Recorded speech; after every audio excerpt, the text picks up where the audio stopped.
straight best of 5, and that's where kill record was broken by Tyrant. It was beautiful to see MNM earn their stripes, and like you said, though, they come in with no points because they literally could not get it was not even allowed for them to get a singular point. That's their story. So what do they have to do here? 2 European teams that face up against one another. They should know how one another plays, and what maps will this be on. Again, a 7-map pool. Ban, pick, ban, and that final decider. James, take us through it. So ban from Empire is Chalet. That is one of their worst maps, and it is by far their most banned, so pretty predictable. I know that you've got all of the stats when it comes to MNM, so I'm going to let you have this one. Yes. Bank is almost insta-ban for MNM, so seeing them ban that one here initially, it makes a lot of sense to me, and Chalet is a flawless map for MNM so far. They have a 100% win rate on it, so basically both teams taking out the opponent's stronger map. We have MNM then picking Oregon. Out of their 8 games that they played on it, they've won 6 of them. They lost once against Kavana, and then the day after they won it against Kavana. The pick coming out for Empire is Coastline. I mean, it's a really good map for Empire. They won 10 out of 11 of their games, and meanwhile Coastline is a quite attacker favorite map. They also seem to have a 70% win rate on the fence. Yeah, really good for the second map for Empire. I think Coastline's going to be really challenging for MNM to get in there. Oregon should be a fairly strong one for MNM, though. That's Empire's second most banned map, so I think that if the teams have done the research, which they have, they probably both predicted this veto to play out as it is, and what that means is that they've been grinding these maps, they've been stratting it out and getting ready to counter each other, which means we're probably going to get a fairly tight contest in the server. Yeah, now you have the last ban coming out as a Villa. That's a bad map for Empire, a great map for MNM, so makes sense for Empire to get this out of the way. But honestly, I hope we get to this Kafe map. It seems to be MNM's playground. They were undefeated on Kafe up until they went up against NIP, and Empire also has an 80% win rate on that map, so it could be a really good map for both teams. And honestly, I really hope we would get to that point. I mean, in this group, we get to see all regions fighting off against one another pretty much. We got MNM that went up against Sandbox in the second day here in the groups. Yesterday, they went up against LATAM because that was NIP. Today, they go up against Empire, Europe. And then tomorrow, they'll be going up against the Sonics to play NA. And we get to see, this is what I love about majors, but specifically Invitational, because we get to have such variety. Yes, these are EU Challenger League team that just made it into EUL, but EUCL teams scrim with EUL teams on the continent. They are scrim partners. There's a reason for it. And in that way, this is, if anything, MNM's reprieve game. They've been playing other regions this entire time. Finally, they get back to Europe. This is their home turf. This is what they know. And yes, they are playing against Empire, the #1 team in Group A and favorites for first place. Empire's next game is also Sandbox, so they are primed and ready to take that #1 spot, which means not only upper bracket players, but also a free game. MNM, on the other hand, they're in danger of elimination. Danger of elimination. They got to get at least 1 point out of it. A win is great. 2 to 3 points is awesome for MNM in this case. And map 3 or not, I would say we would get to map 3. It's going to be essential for MNM to win Oregon. If they don't, it might as well be over in 2 maps, because we know how good Empire is on Coastline. So they'll need to get that 1 map first. Otherwise, it could be very risky for them. I'm inclined to agree. I just want to see MNM tighten their ship, because against NIP yesterday, it was a shambles. So if they are feeling comfortable and knowing they're playing an EU team, then yeah, I'm going to give them the credit. Let's hope it goes to 3 maps. And James, thank you very much for breaking things down here. We got all EU. Finally, we got to see it. MNM versus Team Empire. We get to see it later on in EUL, but here, it's the granddaddy of them all. It's Six Invitational in the groups. Enjoy. Thank you very much, Milosh. Haven't been able to say that line for a good while. It's an EU game with the EU boys. It's me, Des. This is Tim. And Tim, your hair's looking fantastic today. It's growing back in. Well, I did think for the Invitational, I would grow the ponytail back in. I mean, everybody's thinking, is there one? Is there not one? Well, you can't prove there's not. I mean, should I give him a look? Yeah, go on, tease it. Oh, not hard today, but it's always worth a little pull, isn't it? Oh, God, Des, calm down. Oh, what can I say? We love pulling ponytails, but these two teams have got to pull some punches in this game. MNM at threat of relegation. Empire on course to be the top in their group, and we start with a fantastic map for MNM. Oregon, their go-to. I'm a little bit nervous coming into Coastline because that is the bread and butter map for Empire, and Kafe is a pretty good one for both teams. So it's a series that deserves all three maps, Tim, but whether or not we get there, it's dependent on whether or not we see MNM buck up their ideas after a poor last showing. That's it. We've seen two different M&Ms so far. Yeah. Is the reality. We saw them in that first game where they just completely went absolutely wild against Sandbox and just ran over them, and then they just didn't really stack up against NIP. And I don't think that was a difference in opponents necessarily. NIP did play better than we've seen them play so far, that much has to be said, but I think it was about M&M's performance as well. It's not just that NIP were miles better than Sandbox were. That's just not the case. It's just that NIP played a little bit of a different game. They're coming up against a very difficult team here because Empire generally, when they play well, they play consistently well, especially at tournaments. We've seen it from them. They don't tend to have these roller coaster rides through group stages necessarily. So Empire, I'm expecting to see another good performance from here, but they are of course starting on a little bit of a stalwart, a little bit of a bastion for MNM coming into Oregon. So it's not going to be an easy start for them. I've been hounded in the last few hours to bring up this stat because it's been dropped away from so far. Looking at Tier 1 lands explicitly, Shepard has got two very key stats. He is the first player to pass over 100 plants in Tier 1 LAN with 103. He's also tied first place for 1vXs with 21, joint with Bosco of SSG. So two big stat lines coming in there for a man that everyone kind of regards and reveres as a fantastic support player, and now it's represented in the numbers as well. The first player to pass 100 in Tier 1 LAN. So let's see what he can deliver today. Thank you very much to Spilosopher and Sprout Bunny for making sure I got those numbers out to everyone today, Tim. They've got to deliver, though. They've got to make it happen. They're starting on the defensive side. Of course, you would make that choice. And looking at the bans, everything is as normal. We said this for the last couple of days. 3 typical bans. The 2 defenders are always going to be one of a select few. You tend to see Thatcher taken away, and the 4th attacker ban, or the 2nd attacker ban, the 4th of all the bunch, is the one where it can get a little bit spicy, and here it's going to be a Ying ban. Definitely focused on the downstairs. Often see it employed for chucking those Candelas down inside a supply, for chucking them through the E-box hatch, and then dropping and making your big play. Well, you've got that double window as well. We've seen Ying Candelas used to sort of support the push through there a couple of times as well on top floor, on dorms. Just sort of dump them in, one towards kids, one towards main dorms, get a bit of smoke down as well, and try and get in under that cover to get the plant down.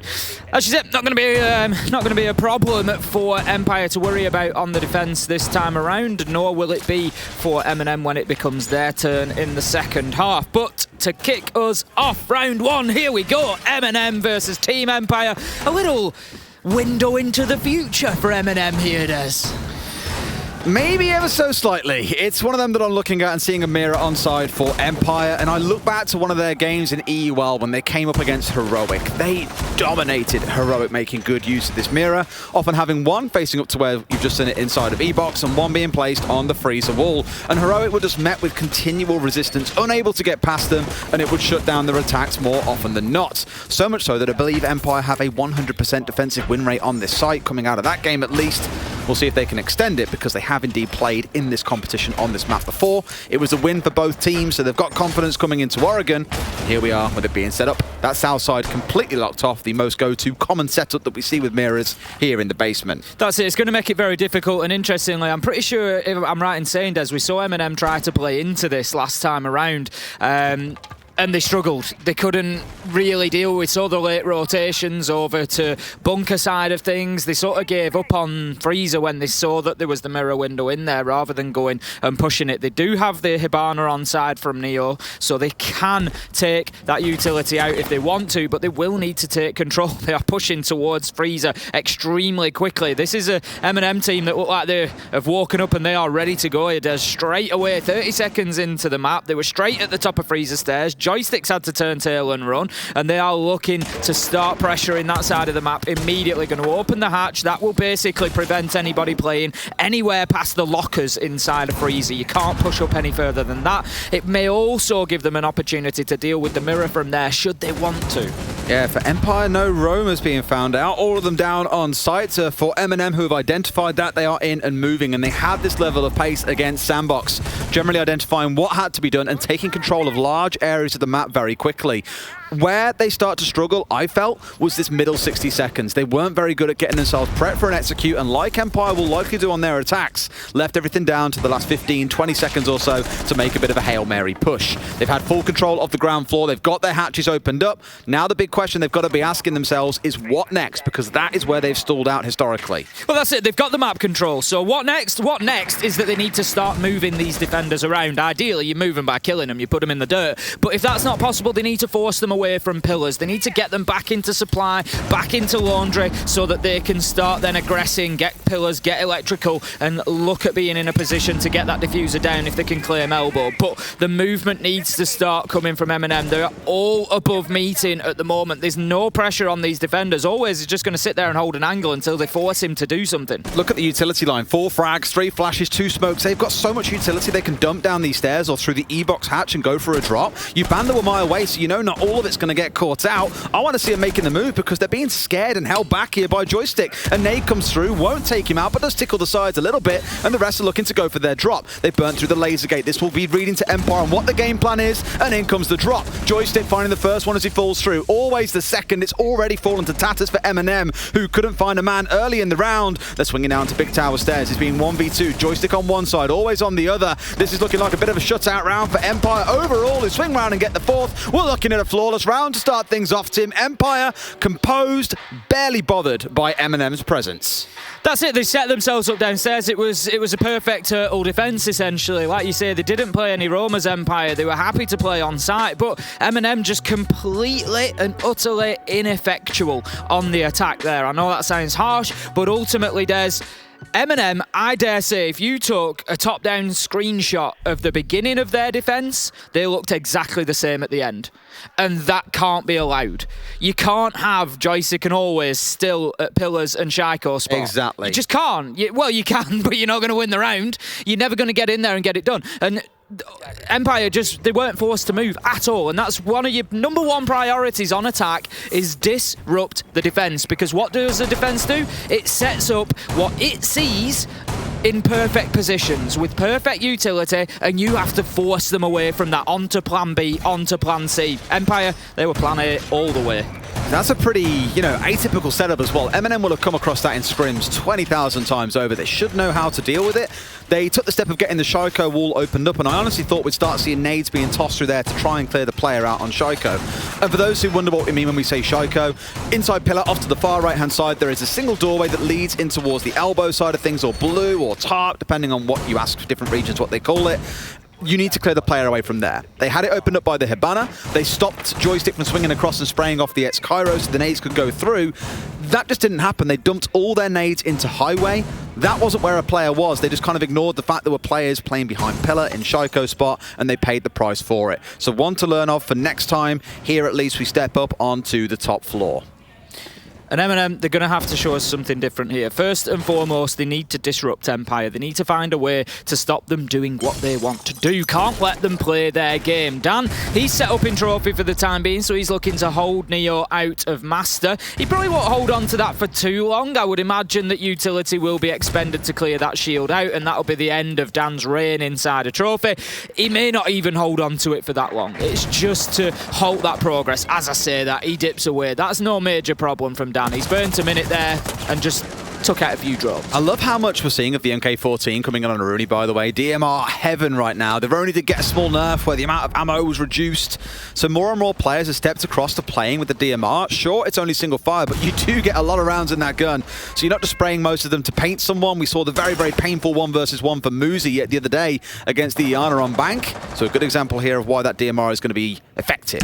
Always is playing down in security. What a beautiful peek from Tyrant there, taking Joystick down at the top of White Stairs. And maybe that's the catalyst that MNM needed, that they were lacking back in round 1, is going to be that opening kill. But they definitely need to deal with Always Theirs. We've spoken about this position at length yesterday. Insider security allows you to play the vertical. Look at that! Tyrant has got some vision on him, able to just spot that pixel of Always his head, and that just solves the problem. They can now push in through double window. I'll tell you what, Tim, I could train for 5,000 hours and still not see that pixel. It was unbelievable, and I'm pretty sure on the other side of it, Empire are like, oh, we lost that then.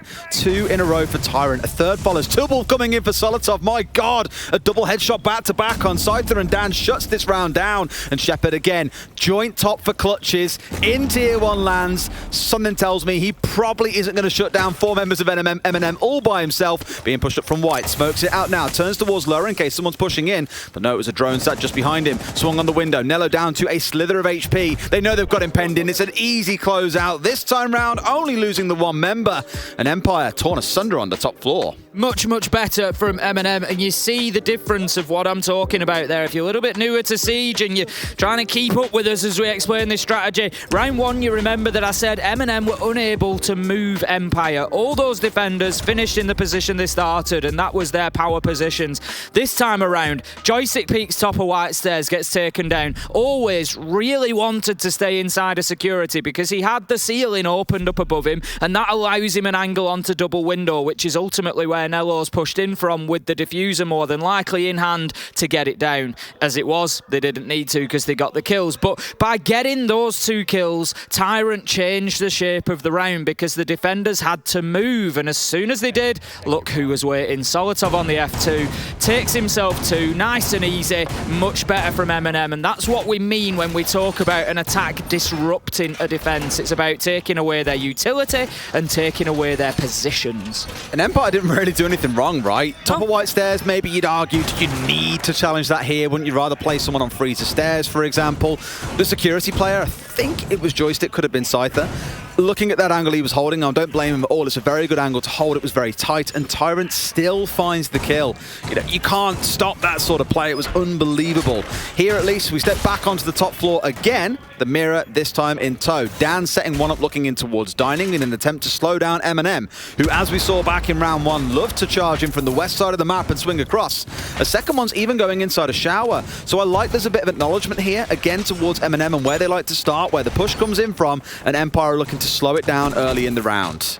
Yeah, certainly. I mean, we don't always see this much utility expended so far west, as you say, for a Dorm's hold. We have what we will usually see, the rooms in front of you. You've got security there that I was talking about where Always was playing. Thank you very much. And then just above it to the north, you've got where Always is actually playing now, which is Kitchen. And quite often we'll see one in each, but that's usually as far west as the defence will set up. So seeing somebody inside of showers, that's a little bit unusual. And like you say, it's just a nice adaptation from Empire. We'll see if it pays dividends or not, but it's just a way of trying to slow down that MNM push, stopping Tyrant going in and getting 2 openers.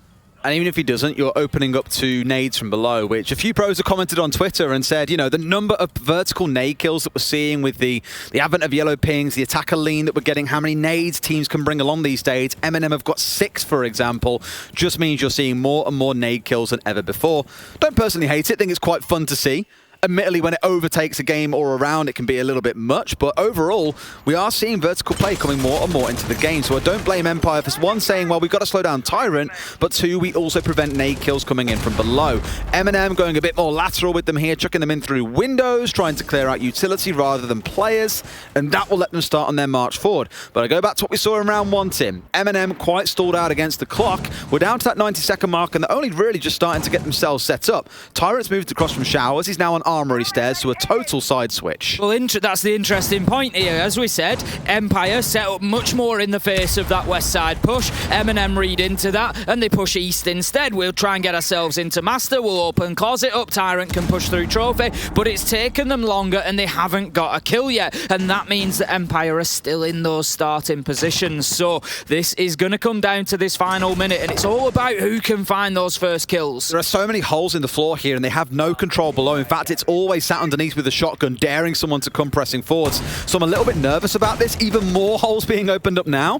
They haven't bothered trying to tackle the issue downstairs below. That's them saying we're going to take it and we'll deal with it. Dan, again, going down to Tyrant, though. A good start for Tyrant. 2 entry kills, make it 3 if you want, including the last round's double, but 2 big entries in the last 2 rounds. He's going big so far at Invitational 22 is Tyrant, and I'm sure he's impressing a lot of players. Users, Nello, they're going to get one apiece, perfectly timed 5v2, and the defense is falling apart. MNM have found the cracks and they've found the way to push in, but always could potentially come in clutch here. He's underneath. Neo, however, has got inside from Closet, and he's able to start putting the diffuser down. Empire have completely given up sight here. They know that that plant is going to be stuck, and they're now in a 2v5 retake. This is extremely unlikely as Joystick pushes back up the armory stairs. Tyrant will feel he should have won that one, but Joystick comes back on top. You can't always beat him because he's just that good. Can he get himself a second? Not as of yet. Nello finds Always. It's all up to Joystick. Creates a rotate, but it will be his undoing as Nello manages to shut him down with the pistol from the balcony. And that's going to be MNM taking round 3 and finding themselves 2-1 up now. And in both of these last 2 rounds they've won, Empire have only found 2 kills, and they've come quite late into the round at a time where arguably it's not all that effective. It's not slowing MNM down in the early round, and I've got to give it to MNM. That could have gone wrong very quickly with the whole mirror thing below, right? We commented on Always having all these shotgun angles from below, all the holes that it opened up.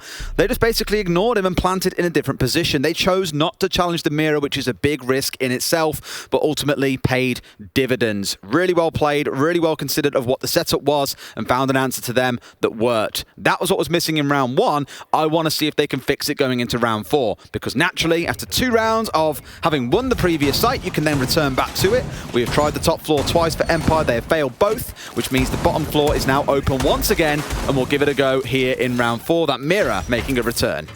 Yeah, it was an interesting round. We sort of saw both plan Bs coming out there. You know, Empire tried to get further onto the west side, but what they did was leave a hole. And this is the problem with Siege. When you move utility somewhere, you move it from a limited resource pool. And so by doing so, you have to leave something out somewhere. And that hole was in Trophy. And it allowed Tyrant up to the top of Armory Stairs. It allowed Neo into Master and Closet. And that's ultimately where the threat and where the plant came from. So, as you say, MNM's plan B, reading into that defence and saying, yep, we've got another option here, and they took it, they did it well. We're back down to Laundry now, and we've got the Flores on side. And Operator, I know that you're a little bit in love with Des. You like a bit of Flores? I love me a Flores. Yeah, I mean, look at him, what a gorgeous man. But look down the other side of the screen and look at the operators they've brought. Tim, do you see a Mute?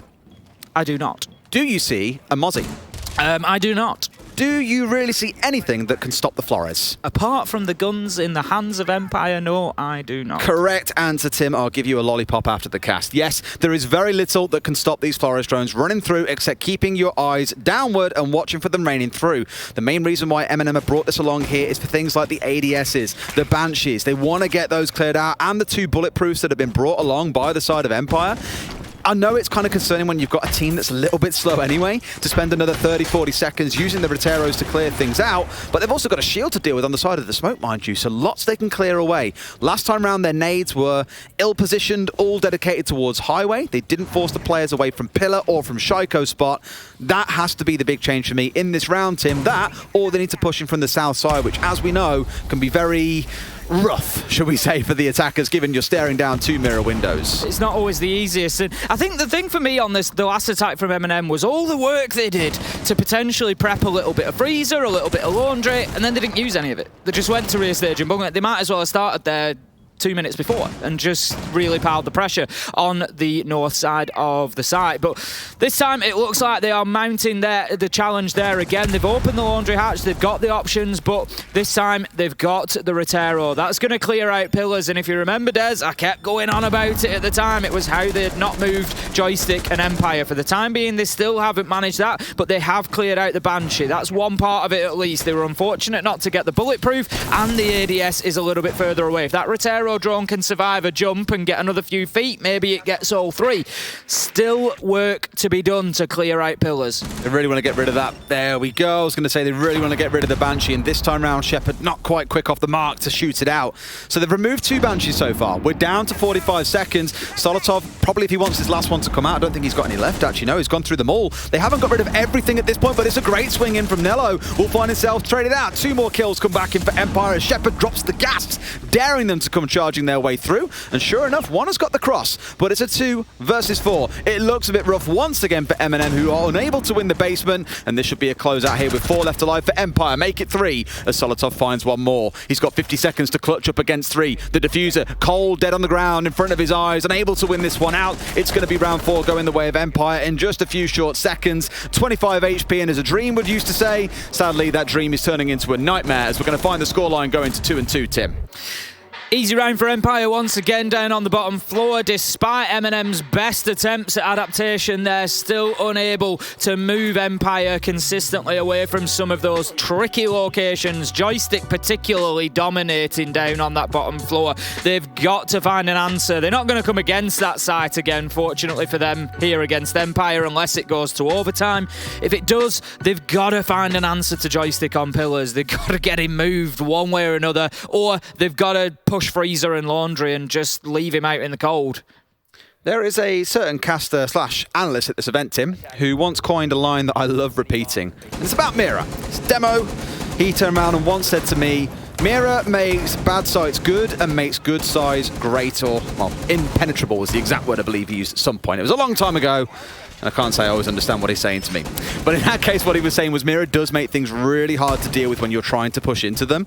And you've seen it there again where MNM are so scared away by the 2 mirrors on the south side of the ground floor, or the basement, sorry, that they simply don't want to attack into Freezer and Laundry. They'd rather go for a really difficult attack on the north side and get punished for that than try and face off against the mirror. I'd love to see maybe some smokes get brought along here. Smoke off the mirrors and charge your way forwards. Go for what a lot of teams like doing, which is send your Iana down in towards Freezer and have her go for a solo push. You know, it clearly isn't working up on the top side, so one of those they'll have to work on in future, because we aren't going to see the site repeated again now. Empire have also stepped away from the top floor, down into dining and kitchen. Right, I love this from Empire. This is a dining room hold, and it's something that we don't always see too often. It was popularised by LATAM all the way back when I was casting it back in 2020. Do you ever shut up about LATAM? I do not, because they're pioneers, Des. And the showers hold was something that they did extremely well. They'd lock somebody in, as they have done with Joystick. He's got his rotate out behind. There's the mirror there should they lose showers, and he's got the soft wall into small tower, and he's just going to try and hold on to that as much as possible. You'd quite often play it with a maestro. I was just you'd about have to the say Elder that. there, you'd have the cam for the information into small tower. So it's a little bit of a softer hold than we might expect, but they would just absolutely hold on to that forever if you let them. Joystick's going to try, and it becomes a real point of contention. It's really exciting. It can be tough to break, because behind that line of hold, they've got a mirror window on the shower's wall, so there's so many angles to sit back in. They've got a shield on towards the window at the bottom of White Stairs. This is a really difficult spot to break, which is arguably why it's being ignored for the most part by MNM. Their focus has been to get Yuzu's inside small tower. He's been there for a good 45 seconds and opening things up, but Scyther gets a collateral on the spray out onto the white window. Neo and Tyrant lining up to give him a 2K. That is not the way they wanted this round to start.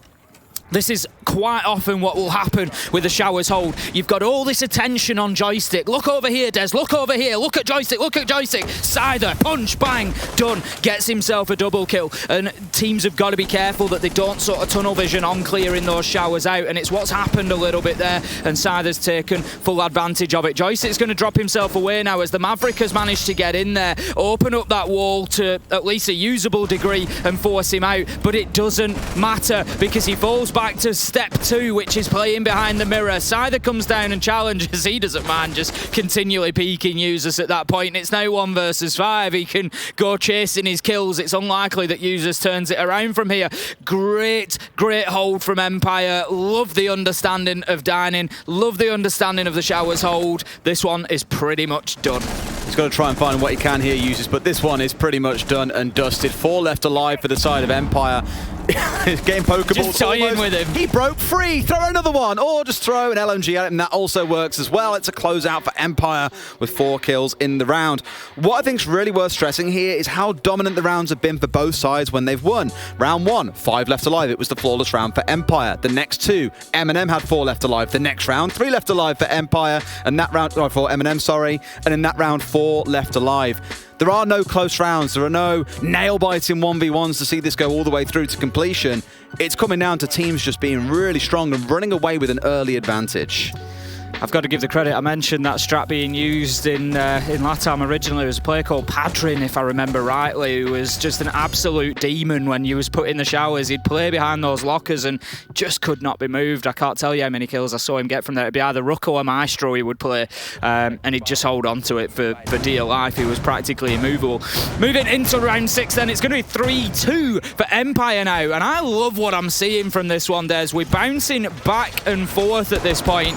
We're having MNM have a little lead at 2-1. We've got Empire coming back now 3-2. There's just no clear favourite here, and it bodes well for the Invitational. It bodes well for EUL next year. I just love how much of a war this one is between the two of them. And it just goes to show Empire are taking dining followed by meeting. It's like they're even having to use the offsites because they can't hold domes. They can't. They've been absolutely ramshackled there on the top floor a couple of times, so you just do not want to be going back there. Understandable why the 2 offsites are being considered more primary. But getting that Maestro being brought along, not on the site that we're used to seeing it being brought on, admittedly. So let's see where those evil eyes go down, or the bubbles as teams call them. One downstairs here inside of kitchen itself, good for a bit of plant denial. The second one, I'd like to see if he puts it inside of the site itself in meeting, because you can get a large amount of coverage, or if he'll drop it somewhere just outside of site to give a bit of information back and forth.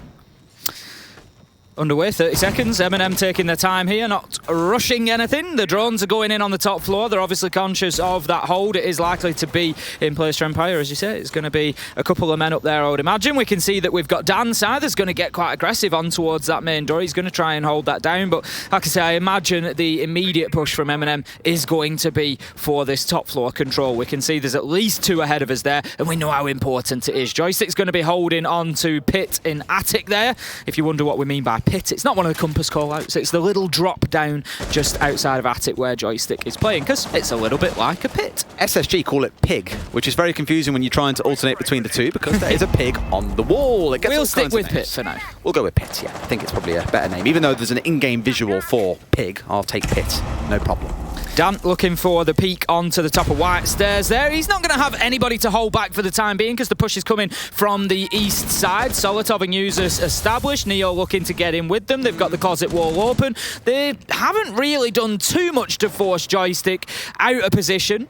They haven't put too much pressure on, but he's gone. That is the key fact. Tyrant, however, is going to be found by Joystick because as much as he might have retreated back, he's just retreated to an alternative position where he finds the man trying to push up White Stairs. So it's now all going to be one-sided across this top floor for MNM to try and clear it out, and it's going to be short-handed. Well, the site's changed, and so have the proceedings, because last time round, Tyrant won that 1 versus 1, pushing onto Joystick at the top of White. Joystick has learned his lesson and wins it out here. A trade back the other way, this one feeling a little bit spicier as a round as Nello goes down. In fact, I lied, because it's 2 kills for Empire, a 4 versus 2. It's more dominance by the Russian side, a 4 versus 2, and I don't know what Neo and Solotov can do here. Neo hasn't had the best game so far. Solotov at 3-3. Is he feeling a little bit fraggy? Because now's the time to pop off and go big. There's someone watching the hatch. If he goes for a drop here, he's as dead as a donut. Neo's got to push his way down White as well. So a bit of a scramble for MNM here as we get in towards these last 30 seconds. I love the interplay between Always and Dan there, picking 1 kill up a piece, choosing when to drop back, just attacking from different angles, made it very difficult for anybody moving in there. Neo does find 1 onto Dan. That leaves 3 on the side of Empire, and MNM are in a position now of just trying to push directly towards site, but they are going to be playing into Toxic Babe canisters. 1 of them left, so at least 1 of these avenues can be shut down until the end. Shepard doesn't need to. Shepard uses his SMG and just cuts them both down as they head into security. Just a little bit of afters there. He just sort of holds the trigger as the man moves across, picks him up. Beautiful stuff. What are afters, Tim? They are normally dessert, Des. Are they? I've never heard that saying before. I know, I educate you. The thing is now, I feel that you could comfortably live in Northern England and probably assimilate yourself quite well. Do I have to drop the letter H like Fresh does, though? No. Because he's from Hull. Yeah, that's only if you live in Hull. Hull. The rest of you still use it, right? You got power up there, you know, running water. We've got all the mod cons. Really? Wow, that's yeah, changed. We've got electricity, we've got running water, we've got all the mod cons up north. But yeah, afters, would normally mean your dessert. It comes after your meal. The first time he said that on broadcast, I thought he just lost the plot and was talking a bunch of rubbish, and I had to kind of go, yeah, as in afters, they got more kill afterwards, right? And you were like, no, it's like desserts. And It's I the was sort like, of thing that like your grandparent would say to you. So that's why I say it in the way that I do. Oh, he comes in for a bit of after. It'd be like, oh, do you want a bit of afters? So that's why I use it like that. Weird people, I like it. Something sweet to finish the round. And that's exactly what that kill was. something sweet, was it? It was beautiful, to be fair. It was one of them that you love because you just sort of keep your finger down on the trigger for a second extra longer than you need to. A couple of bullets fly out and just catch another one that was running past. Well, they had two big collaterals in that first half. The one out of bottom white and that one through the security door. Nice for Empire. It's always super satisfying. Now we step into the basement, and naturally, with MNM on defense, it's Empire who have got the onus to fix the errors that MNM couldn't. Back in the first half, if you recall, they did bring along a Flores and still couldn't quite crack the egg that was his defense on the downstairs. They've got 6 frag grenades on side, 6 flashes to burn through the ADSs coming out of Neo. Let's see how they deal with this setup, because there are 2 shields to go through. There's a bulletproof camera. There's all the usual suspects of things like the mute jammers, the ADSs. MNM couldn't crack it. Will Empire? I'm a little bit worried for MNM here. You got a feeling? I think Empire are going to show them how to attack onto the basement here. I don't think they're going to have the sort of freedom that Empire did, to be honest. I don't think they're going to get away with sort of having 2 players still at Pillars and Shaiko at the end of the round, for example, which, you know, if you're trying a bunker push, really shouldn't be happening. I think that they are going to get pushed around a little bit more. I can see Neo having a tough time of it here at rear stage. For the time being, Empire is still in the droning phase. They're actually all stacked up mostly towards the freezer and laundry side at the minute. They're coming in from the west. Tyrant's going to be there to potentially hold them off. Shepard's looking to come in through main entrance. So it looks like it may be more sort of freezer and laundry. I think wherever Empire choose to attack here, they're going to do it with gusto, and I think they're going to make MNM's life much more difficult. Tyrant tries to take the peak off the back of the Elemine, but he's not too confident in it, Des, and he dips away there. The shots were already coming in from Joystick. It's not a challenge you want to be making. Nah, Joystick was hard holding, and already with him trying to push down Freezer, you're seeing the difference. They've got that confidence to go pushing into the mirrors on the downstairs. By the looks of it, a Southside take is going to be the play. That's where everyone is currently stationed for Empire. They've acknowledged Northside is a little bit tough and feel they can do better on the south. They could rotate over. There is still one man pushing down those north stairs. It's what we often call the LATAM take, Tim, where you've got 3 different angles being used at once to overwhelm the defenders. Now who's going on about LATAM? Shut up. It's a one-off, all right? One-off. It won't be. Neo peeking onto the rear stage. He knows that somebody's up there, but there's not much of a challenge to be made at the minute. But as you say, Des, it's going to be an interesting one because it's a direct contrast. Where MNM dropped away from this utility and tried to attack rear, Empire are more willing to play into it. It's not to say that it's going to be any more successful. It may well be that MNM still hold on here, but it's going to be fascinating to see if Empire can do this. Dan, he finds the key and unlocks the defense. He takes Tyrant down with a headshot to open things up. 5 versus 4, advantage Empire. Looking here on the south side, it's starting out well. Nade starting to rain in towards Highway and Cubby just to burn through shields, utility, you name it. But a great swing in from Nello. Finds one, finds 2 for the support player that has been pretty quiet some maps, but that is a way to make yourself heard on the defensive half. Joystick stepping into his grave, picking up the diffuser here and looking to navigate his way forwards. But they've got 2 or 3 angles. They've got 10 seconds to play against here, Tim. They've been mown down as Nello finds a 4K. Yuzus gets the close and steals the ace, but it's a big round for the boys of MNM.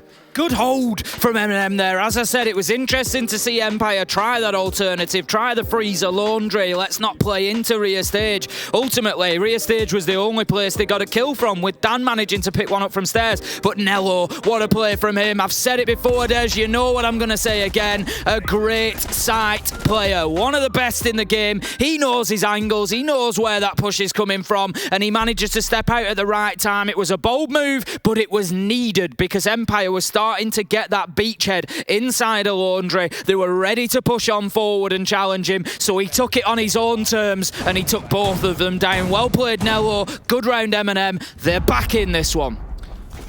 Well, as it stands, basement is still the preferable site. Both teams now 3 for 3. not individually, but total, on that basement site. Can't imagine we will see MNM steering across to any of the site when that is available in a couple of rounds' time. But for now, at least, we go up to the top floor.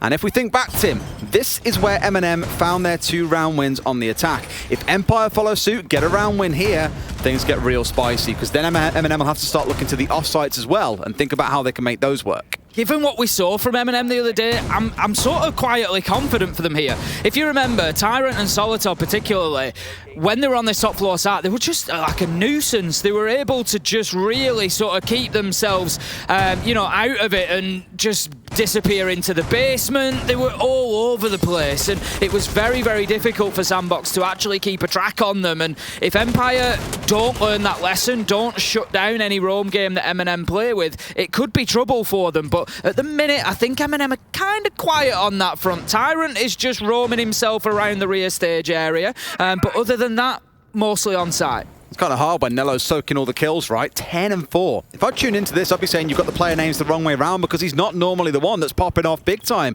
That 4K in the last round, sure, helping him out an absolute ton. But let's keep an eye on Solitov, by the way. He's playing downstairs with Tyrant. So 2 below, just like Empire had, mind you, looking to hold down kitchen so nades can't come singing in from below. That said, Tyrant's actually in freezer. I looked down at the top down and saw the wrong one. He's in the freezer and could come up being absolute rat as this round goes by. This is it. You know, this is what I suggested coming in. Tyrant Solitov made a real nuisance of himself earlier. I feel like Nello gives himself a little bit easily there. Shepard on the upside down rappel. Very easy kill for him to pick up. What an angle. Doubles down and finds the late trade onto Shepard there as he tries to go over the balcony.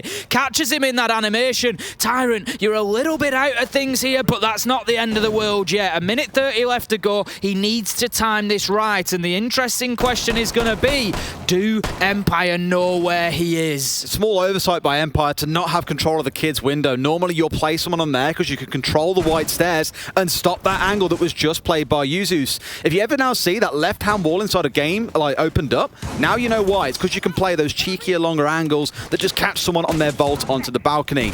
Now Yuzus getting this wall electrified up so they can't open it back up, and Dan gets swung on by Tyrant. The rat has struck and found his prey. Don't say that I didn't warn you, Empire, to keep an eye on where Tyrant was. He's timed that beautifully, and he's got his kill. Advantage MNM, and the big problem is, that Tyrant problem is still not solved. He's got his kill, but the damage may not be over. There may be more pain to come from the Jaeger when he pops up from his next location. Empire, with only 3 men, are going to struggle to hold on to all of those flanks. For the time being, they're focusing towards site. They're clearing utility and looking to get in there, but no Scyther. He's had to dip away. He's had to rotate to try and flush this Jaeger out. A look at this angle again being held. The swing from Solitov. It's all too easy. Traded out by a joystick straight after. Scyther another. It's gone down from being an MNM advantage with the clock working against Empire to now suddenly being a 2 versus 2. Out comes a C4 from Yuzus. Well placed and wins the next onto joystick.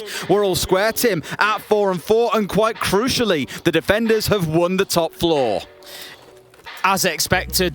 Quietly expected. I thought that I'd... Hang on. Didn't you say I'm worried for MNM? No, that was the laundry round. All right. That was the laundry round. Coming into this one, I said I'm quietly confident for MNM because of what we saw out of Tyrant and Solitov the other day when they were playing the top floor. They're just able to disappear into that map, and teams really have a hard time keeping a handle on them. Scyther did great to actually make that rotation at 40 seconds and go and find Tyrant and get the kill. Such an angle. Love it. But still, you know, it was Tyrant who did the damage realistically and set them up for that late 2v2. Used a great round on site as well. MNM certainly showing that they've got a good mastery of that top floor. Empire, after losing 2 rounds back-to-back, they're going to hit that button, Des, and they're going to say, we need that tactical timeout. And they do need it because things are balanced at 4 and 4 as said. That top floor is where MNM, in the first half, found the attack in round wins. Now that you've lost that, you go into an offsite, sure. That's where Empire might find themselves a win. Bearing in mind, they only need 2 to be able to force us through into overtime, but MNM are fast, well, have already caught up at this point, and are accelerating away in this first half. What I'll give to Empire is, again, it's a decision you have to make. Are we going to spend half the round chasing down roamers? Because the other day against Sandbox, MNM did lose a few rounds pursuing players like Static into the basement. It was just a bit of a headache. So if you're going to ignore them, you have to to accept that you may well get flanked, and that's where things like flank drones for dead players to watch, for example, really come in handy. Tyrant was holding in showers the vast majority of the round, aware someone would push white at some point, and yes, he lost out, but again, it's another thing for Empire to worry about. It's another thing to worry about, and even if you do lose that gunfight, it's still time burnt. It's still time burnt for somebody to come and deal with it. So, third choice site going to come in for MNM now after they've had 2 successful defenses, and we have got a game on our hands, Des. It's 4-4 now, round 9, absolutely neck and neck. It's been back and forth between these 2 teams. They've both had their moments, they've both had the lead, and they are both fighting for this. That last round was the closest we've had. I said earlier on, look how many members are left alive throughout the rounds for the winning team. 5, 4, 4, 3, 4, 3, 4, 2. 2 is the lowest one we've seen so far. So it hasn't... That last round was, again, the closest because it came down to a 2v2. And a cynical person might say Yuzu should have lost the second of those 2 gunfights that he took in the 2 versus 2. Would have forced us into a 1 versus 1 and bring us into a very close round. But as it stands, no, we haven't seen those big clutch rounds that we've gotten used to seeing from other teams in the competition so far. So Empire got to put their ideas up and find something special coming into this round. Starting things off, they must be aware that someone's in big tower because they're all staring up there. It's Tyrant. Call him Tyrat if you want. He's been doing this all game long on the defensive side so far.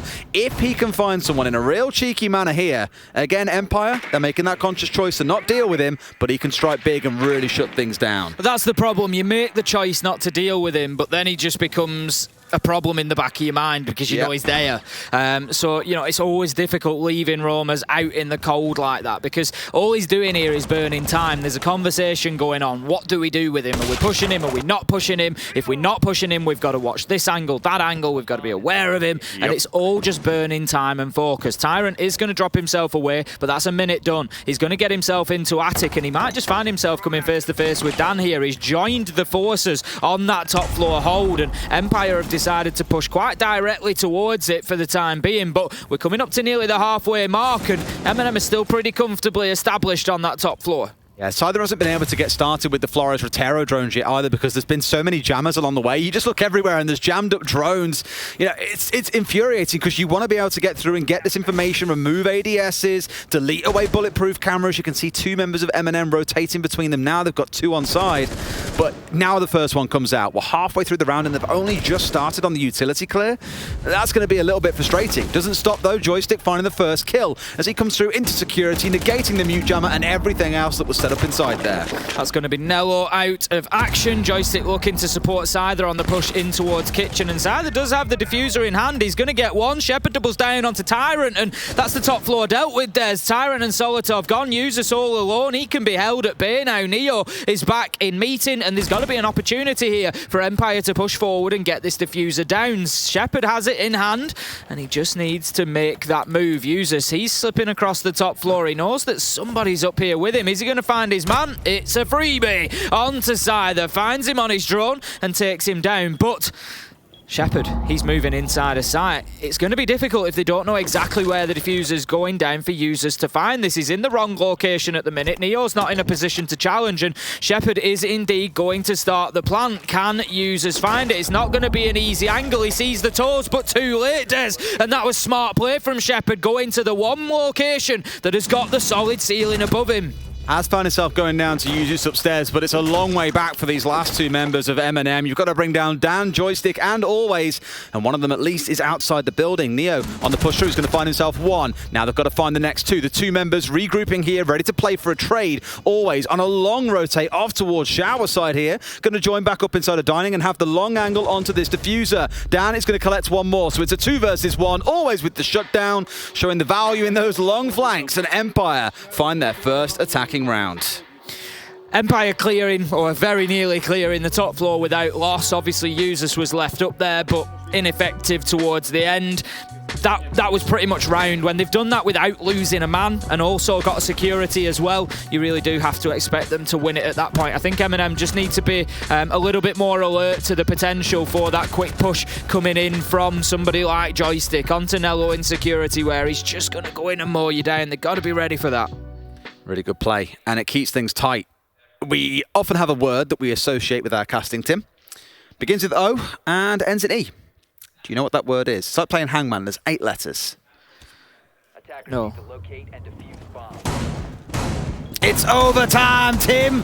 It could well be on the way. If we have Just another... wanted to make you say it, Des. I know you did. If we have another 3-site rotation to go through and it repeats itself again with Empire winning the off-site, MNM winning basement and top floor, we will find ourselves going into overtime. For those who aren't 100% sure of exactly what that means 3 more rounds will be played, in which I imagine MNM will start on the defense, because when you pick the map, which MNM did, as you can see, indicated at the top corner of your screen up in the right, you don't choose which side you start on, the other side do. Empire picked to start on defense, so you as the team that picked it get to pick what side you will start on in overtime. This is one of those maps where if you have the choice, you are always going to be starting on the defense. So we'll look forward to that if we can get through these 3 rounds at 6-6. For now, MNM return down to the basement. We saw Empire try and make a south side push work, coming in through Freezer and through Laundry. They ignored the top side, where MNM put the focus in both of their attacking rounds onto this site. They've got to make it work a little bit better, because last time Nello popped off and collected that 4K.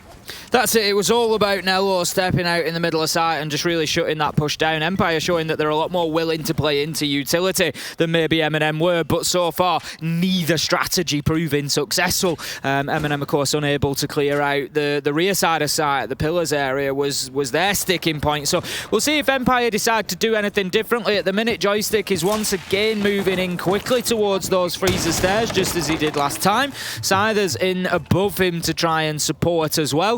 And it looks like with the Gemini decoy going down underneath, it is going to be time for Empire to try and push down there and get some ground established. There's nobody playing on the mirror window into Freezer at the minute, so not the end of the world, but this is quite a clever mirror window from users. It can be played onto Laundry, but you can also get an angle where you look through the other mirror and into Freezer, so you can watch it to a degree. That came down really late as well. I think they were waiting to see where Empire were going to come from, potentially expecting a north side push after the last one failed on the south. But after seeing the Gemini decoy come down, knowing they're working on getting this hatch opened up, they've now changed things over to move up.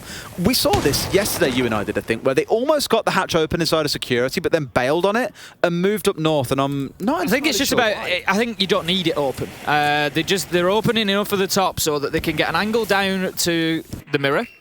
To the mirror window, to the left-hand side of it, particularly if they need to make a challenge. But it's also enough to stop anybody moving from underneath lockers, because it's just a death wish if you're going to do that with that half of the hatch open. So I think it's true. It's you never drop that hatch. No, you're not going to drop it. You don't need it open, so you can save, save the fuel for the blowtorch. You just don't need it completely open. But I do need it. What's that from? I can't remember what it is. I have to remember that, because that's a joke in my mind that I'm now going to have to try and dig out of the depths from somewhere. However, let's see how Empire is shaping up. They've got the E-box hatch open. Neo identifying he was spotted out by a drone and makes the right call. Move, my friend, because a nade was following him in. Coming up now onto the steps, trying to go for a challenge. Back in towards the Shyko spot, and has got a player. It's Tyrant at the top of Highway to give some support. Smokes are being expended on towards Blue to try and stop the push coming in, but Joystick has dropped inside. Do they know? Yes, they do. Doesn't stop him finding a kill. It's an instant trade. 1-for-1 as C4 comes in, lucky not to find a second as everything goes mental. It's a 3 versus 1. Always is left all alone with 20 seconds to play. This looks like an MNM round, Tim. Certainly does. Still nobody inside of this game able to consistently clear out those 2 rear-sided spots. This time it was Neo and Tyrant playing in and around Electrical, in and around Pillars. Joystick took the drop. Shepard died. Joystick found 1, but then was cut down. There's just nobody that has been able to consistently move players out of that area. That's what you're looking for on a south-sided push. You want to get in there, clear out that. You want to be stood in Pillars as an attacker so that you can establish an Electrical and plant just inside of the door, and they just haven't been able to do it yet. Beautiful nitro from users. What a game we're seeing. What a war. This is coming in. We're guaranteed 12 rounds of regulation now. It's going to go that distance at least. Unless one of these teams can grab both rounds, we will see that overtime. That basement site is a bastion, is really the only way I can describe it. Both teams just showing how to defend it with confidence. In every single round we've seen it, there have been at least 3 players left alive. It hasn't even really come close. The attacking team being starved on time. again, you understand why MNM would go back there given the first opportunity. Where things get a little more hazy is when we step into these other sites. Top floor, we've seen an attacker win once. We've seen defender losing twice. Sorry, the other way around. Attackers winning twice, defenders winning once. It was MNM last time around we played this site. If history repeats itself, they will do so again. It's then on Empire to win the offsite, which they have also done before. So we're seeing a repeat of that last 3-site rotation potentially here, Tim, that would take us through to overtime. Empire needed to deal with the roamers better than they did last time around. They got hurt by the players that were underneath. Solotov and Tyrant both able to find themselves kills inside of the round. So I would expect this time to see a thorough full map drone coming in from Empire to try and close down exactly where those slippery players are and to go in en masse, 2 or 3, go and find them, get them cut down, get yourselves an advantage before you push towards site. But we will see if that's the choice that Empire takes. They've already started in Big Tower. That's where Tyrant was ratting about last time, and they've just said, right, get Big Tower control and sweep our way across. The thing it suggests to me there is they're going to be looking to get slammed out the window is apparently the answer. Yeah, it's textbook that you watch that window as well. And look, even if you watch in the window, it doesn't guarantee you'll hit the shot. In this case, he's found Dan. That loses 2 nades for the side of Empire. The sledge is gone. They're not attacking downstairs, so it's not the biggest loss in the world, but it's going to sting. A gas canister coming out inside of walk-in wardrobe, by the way. No one's pushing there for Empire, so a bit of a waste coming in from MNM. Interestingly now, the loss of Dan is going to make things more difficult for Empire on that roam clear as well. Tyrant is now essentially, Des, a free man. It's 4v4 everywhere else in the map, and Tyrant can do whatever he wants at this point. He can just keep roaming, he can be in the basement, he can move up onto either side of the map, and Empire have got less resources to be able to shut him down in doing so. I think Tyrant's going to cause them another headache here. Joystick for the time being, he's pushing in, Des. I love this aggression though. He's going after his man, he sees him, he shoots him, but he can't find the kill through the soft wall. Neo absolutely getting away with one there, but MNM, they've had to give up control of Attic. It's like watching The Matrix. The man's dodging bullets for days and keeps himself alive on about 15 HP. Solotov looking for a swing towards Armory. A couple of blind shots, hoping for the best. Scyther's got him behind him now. Can Solotov win the swing? No, he pulls back into sight. 2 members of MNM going pretty dangerously low, but doing quite a lot of damage with it. Shepard this time is on Kidstorm's window. It was a problem they had last time. Usus was able to find kills. He's able to find them again as he takes a headshot onto Always there. This is falling apart for Empire, and it looks like they might find themselves in a position of having to win the last round if they want to continue on with this map. Scyther has trophy control. He's just looking to try and get rid of some utility, get that diffuser case in hand and give them at least an option. But Solotov, he's going to find a kill onto Joystick, and right now this is all MNM. Shepard does what he can. He finds one from the Kidstorm's window. That's going to be Solotov taken down. But now MNM with 15 seconds left to go. They're happy to hold angles. They're happy to find kills. Tyrant uses 1, 2, done. And that's going to be Empire on the back foot now as Empire are facing map point from MNM. You would expect it coming into the map, given it is MNM's map pick. It's their home, it's their bread and butter, and it's far away from being the favourite map for Team Empire. Again, I'm slightly worried about what happens when we get into map 2. Coastline could be where MNM meet their maker a little, but they're putting on a great show. This is an entirely transformed team from what we saw coming up against NIP. We even said coming into that game, 2-0 against Sandbox. They look fantastic. The opening 60 seconds in a round, fantastic. Drone work on point. Speed on point. Everything was there. Against NIP, we just did not see that team show up. But today, although it's come close in a good number of rounds, or in terms of the overall map, I guess rounds themselves haven't been close, it's still been a much different team to what we saw yesterday. I'm glad to see them back in form for that at least. Here we go then. Round 12, potentially our last here on Oregon. Meeting and Kitchen, where MNM will set up their last bastion of defense, and Empire have got a tough job before them. This is the one they've got to crack wide open. They won the offsite last time. They've got to repeat it here, Tim. Last time around, Joystick was able to aggro pretty much into security unchecked. He got the kill onto Nello, and it just really allowed Empire in underneath MNM. At the same time, the top floor clearance was very solid. They were able to get 2, and it just basically swamped the UK team. There was just nothing they could do at that point, given that they only had users above. Shepard picked a smart plant spot.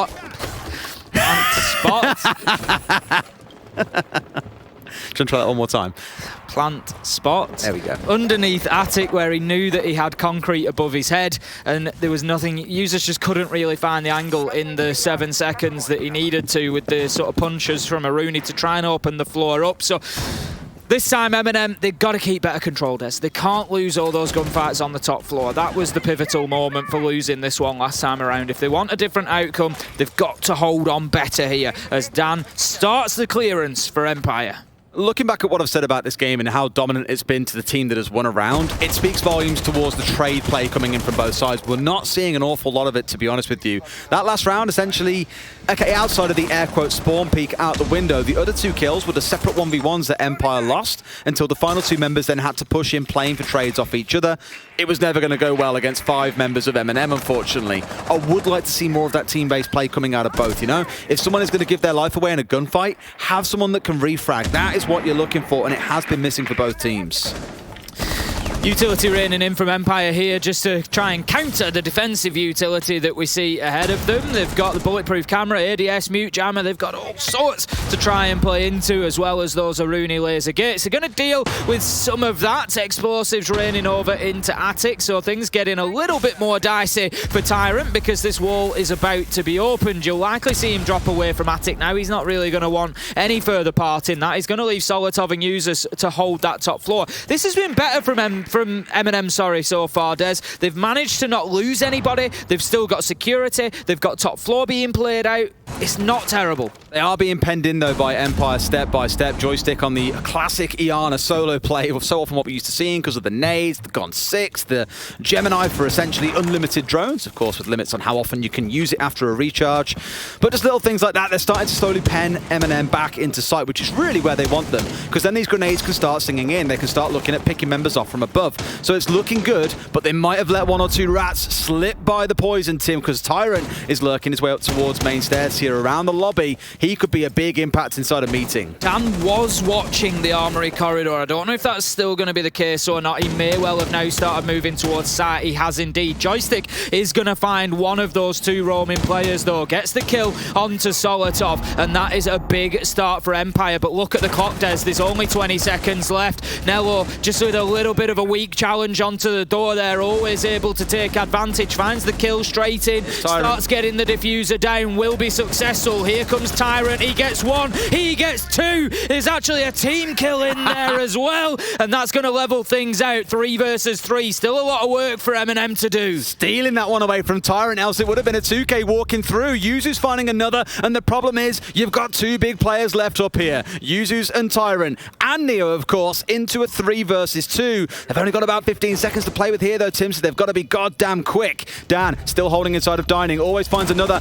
Oh, Yuzus, you can't mess this one up, buddy. He finds 1. He's now got to stick the defuse. They haven't really got the time. Always. What an angle to open up. Can't quite find the man. Does Yuzu stick it out? He can't find him. He's going to do it, Tim. MNM take map 1, 7 and 5. But my God, does it come close. Oh, what a finish from Yuzus there. Pros don't fake, Des. Once you get on that diffuser, sometimes you just got to see it through. You can win by kills, but you can win by that objective as well. He knew that he had some cover there. He knew even if his teammate didn't get the kill, it was going to burn a couple of crucial seconds on always trying to get to him. And that plant spot, Des, just inside of the wall there, that's what hurt Empire ultimately, because it just provided the cover the defenders needed, and it just shows the fine margins that we're dealing with here in Siege. 7-5, and outside of that last round, I mentioned it several times throughout, very dominant rounds to the round winners. We didn't come down to many big clutch situations, but hey,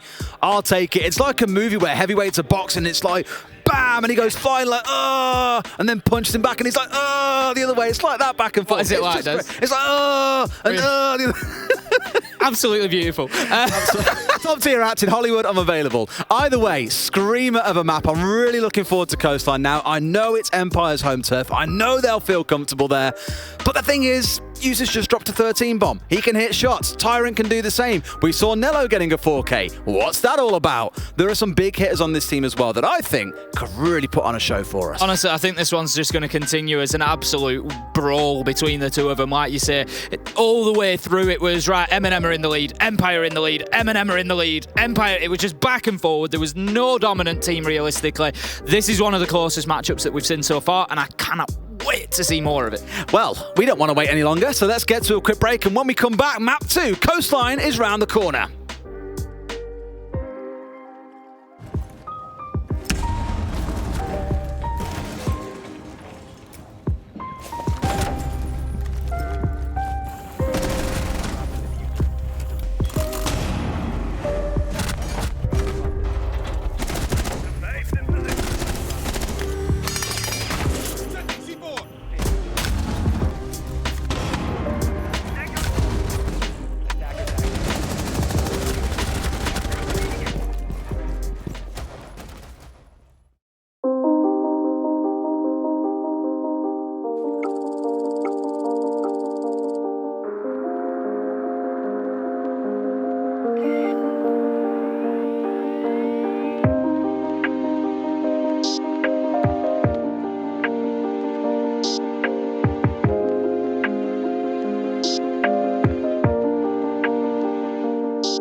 Welcome back to the A stream where we are live with MNM against Empire. MNM have won their map pick on Oregon 7-5. Two heavyweights exchanging blows, and no, I'm not going to reenact the sound just for this guy's pleasure. I'm Des.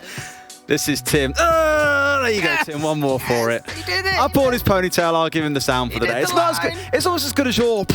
Do that for me. What was he saying? It was like putting them all in the bowl and just going. Exactly that. That's It was what it was beautiful. like. What can I say? If ever Ubisoft needs some in-game sounds, we're you guys. Anyway, Coastline is the next map coming up. It is Empire's map pick. It is their home. It's where they have fantastic success. MNM, not so much. I'm thinking, though, with how they've been playing so far in the competition, outside of the game against NIP, against Sandbox and that last map, they're looking like a very strong team, Tim. And just in case you missed the stats, here's what you missed. 14-5 for users. We expected it from him coming into the tournament. It's been a name that's been on a lot of people's lips, and he's gone fantastically well. But look at that joystick on the flip side. You gotta look at this both ways. 5-1 on the entry. That is certainly an area that MNM need to be improving on Coastline. In the first 3 rounds, Tyrant got his only 2 entry kills, and after that point, Joystick had his number. Started sitting at the top of White Stairs, shooting back down whenever Tyrant swung. Joystick was just better and did close those out. Unfortunately, that doesn't guarantee a map win. However, let's look forward onto Coastline, a very aggressive map as we know. And for MNM, or Empire, I tell you what, the M at the start of both Very difficult. names. I've done it a couple of times. It's caught me 3 times in this opening segment. It's not a good sign for Coastline, is all I'll say to you, Tim. But for Empire, they are regarded as being quite a time-sensitive team. They'll leave things to the last 15, 10 seconds or so and then make their push happen. Coastline being one of those maps where pretty much every single site borders into the outside of the building, makes life a lot easier for you to hop in a window and plant to get a little bit of limited control and just go for it. So this is why I think it plays so well into their favor. They get to retain the fragging power, but then also find themselves in a spot where it's not so difficult for them to get an execute off. They are also one of those teams, and I did clock it in the last map, that rely a lot on their own individual gun skill. They don't feel the need to push as a block of 3. They can go in by themselves and believe that they will win constant 1v1s. It's a very broad and confident style, but historically has worked pretty well for them. I think it'll send a real message if MNM can get a win here, because, as you say, coming in onto Coastline, frag heavy map against a front line of always Dan and Joystick, like you say, it suits Empire down to the ground when you think about what we know about this team. So if MNM can come away with anything, it is going to be impressive. That much is for sure. We're going to get right into the action now. If you're just joining us, MNM, they won map 1. It was Oregon. It was a slugfest. It was a battle. It was a war. It was a brawl. It was whatever you want to call it. 7-5. They went toe-to-toe. Both teams had the lead. Both teams had big moments, but it was MNM who come away with the all-important map win. Now then, we're going to move on to map 2. Empire, they need to tie things up here. If they don't, they will get 0 out of this matchup. If MNM can win here on Coastline, it'll be a full 3 points to them. We've got the bans raining in. Couple of unusual ones. There's Twitch and Nomad. I have had some interesting stats or outcomes sent over to me here by Spry Bunny, so thank you very much for this, in which they've said Empire are locked in first place if they win 2-0 and NIP wins, no longer a thing, or if they win 2-1 and NIP wins 2-0. So if they can go on and win this series over the next 2 and NIP win 2-0, I'm not sure what the score is going on over there, things can start looking good. If NIP win, they are locked into the top 3 if they win overall, or if they lose 1-2, unless NIP wins 2-0. There's so many possible outcomes, Tim. We can get ourselves very lost in this. I'm sure you do. For me, I look at it and go, just let me cast some siege. Just let me get away with that. That's plenty. Someone also DM'd me saying, Shipper found a good plant pot there, Des. What can I say? All right. I tell you what, this is the funny thing. I mess up so many lines in a cast because I'm just like, all the way through and through. You do it once and it's like, right, blow that wide open. Let's talk about that bad boy. I do it once and you're getting DMs rinsing me. Ridiculous. I love it. But you know what? I also love seeing a Twitch band away. I've been waving that Twitch banner for, well, one, since the wildcard skin came out. That's all you want. You just want the wildcard skin. Best skin in the game. And also since the rework came through, where again, those Twitch drones can now jump. They can shoot. I'm a firing my laser. Long range. It can look up at all kinds of angles. And she gets a normal phase, a normal drone in the droning phase. So lots lots of reasons why I'd want to ban her away. Of course, not ignoring what many people called the best gun in the game for the longest time, the F2. And I think for both of these teams, we've seen them play it. I know Solotov plays it on MNM. So looking at that, it's kind of a self-ban to also dish some damage out to Empire on the other side. Interesting on the Nomad side of things. So when we look at Coastline, we look at a map that's actually quite difficult to roam on if you've got a Nomad playing against you. Reason being, there's 2 staircases. There's 2 ways to get back upstairs. So one, thank you very much, Medics. We've now got Medics joining us. He was taken up with the overtime of OxG's game. Sayano very kindly stepped in. But Medics now joins us for the first time so far in Invitational 2022. He was very excited to know he was coming in for some overtime. Delighted, I'm sure. I did actually have Medics explain to me that Sayano just couldn't deal with us anymore. It's fair. It was getting stupid. The plant pot thing really took him over the edge. I can imagine it. He couldn't hang around anymore, and he was like, right, Medics, you've dealt with these 2, you can tune them out, you can crack on. My point regarding the staircases was, if you've got a Nomad on side, once you've got top floor control, you just put an air jab on either staircase, and you're pretty much safe on the top floor. So as a defender, you're going to deal with a lot of pressure then down onto you on the bottom floor, because you can't rotate back up to try and hit them on the flank. So taking that Nomad away just opens that play style up. But interestingly, it's Empire that have taken it away, but MNM have got a player like, look at that from Dan, clear pigeon shooting at its finest. MNM have got a player in Tyrant that we've just seen loves those rotations and flanks, and they've opened that up for him potentially. So something to watch, something to watch. Tyrant, a matter of pixels there in which he could have seen Scyther on the swing across, and I think Scyther's just spotted him out of the corner of his eye as well. Tyrant darting away on the Vigilant, looking to keep himself safe. It's indeed joined up by another member of his team. I imagine it's Solotov on that Oryx. The 2 of them looking to cause trouble downstairs, the dangerous duo and all the damage they can do to teams who aren't wary of them. We already saw it back on Oregon a couple of times. So Empire being slowed down and pulled into a game of not rushing or, being pressured against actually executing, but on clearing out these roamers. And I've run out from Yuzus. Why not? Why not? Throw it in. MNM just getting very loose around the map, not tying themselves down to site, wanting to make it difficult for Empire to be confident in entering the building anywhere at the moment. User's going to take another drone out. That leaves Empire with only 4 Des. So MNM doing a great job on the information game here, just really denying those drones coming in. And what that does is it forces Empire to have to face check everything. They have to peek everything. They have to go in ADS. It slows them down and it's riskier.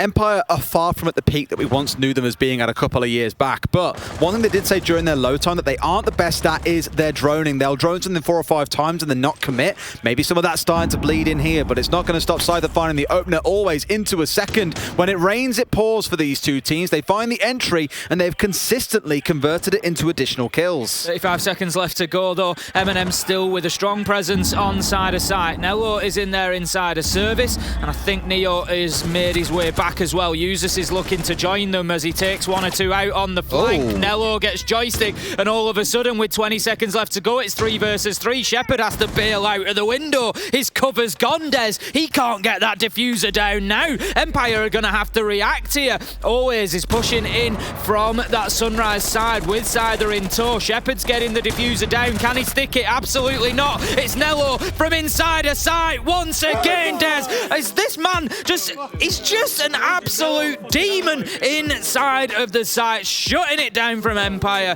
Going to be round 1 going to MNM. It's one of those where he was just unaccounted for, and I think it was smart play by the Roamers. They dropped into Courtyard, or at least one did. The other was out towards Lobby. That just sucked the attention from the 2 Empire players that weren't planting. And whilst their attention was over there, like you're seeing here, Nello just slips around and even has time to swing round and collect another kill. Really well played by MNM, and Empire just being distracted by those Roamers. We keep on talking about them, Tim. You're kind of damned if you do chase them, but also damned if you don't. That's it. Users coming from that top floor, just dropped the hatch. Important kill, like you say. Another one came in from Neo at the same time, and it just opened the round wide up, because at that point Empire were looking to get the diffuser down. Shepard had already gone in through the kitchen window. You can see how important those 2 kills were by the fact that Shepard bailed out of the window again and was like, nope, that ain't going down, I'm out of here. And then the cover just wasn't in place. Always and Scyther were in the right place. They were on the Sunrise door, but they just weren't able to watch over because there was just too many other things going on at that point from Neo and users, too many challenges coming in. It was just really nicely timed from MNM. Oh, it's beautiful. And now we get the Mute Mozzie to really double down on the pain. If you feel that they were running out of drones in the last round, well, now they're going to start being stolen away just to add some insult to injury. Solotov moving away from the Oryx and stepping across onto that Mozzie. Elsewhere across the team, things are looking pretty similar. Nello, once again, leaning on that alibi. And many will look at that and go, well, surely Alibi's a roamer, yet he's playing its site. Why? Well, you saw in the last round the exact impact that those decoys can have.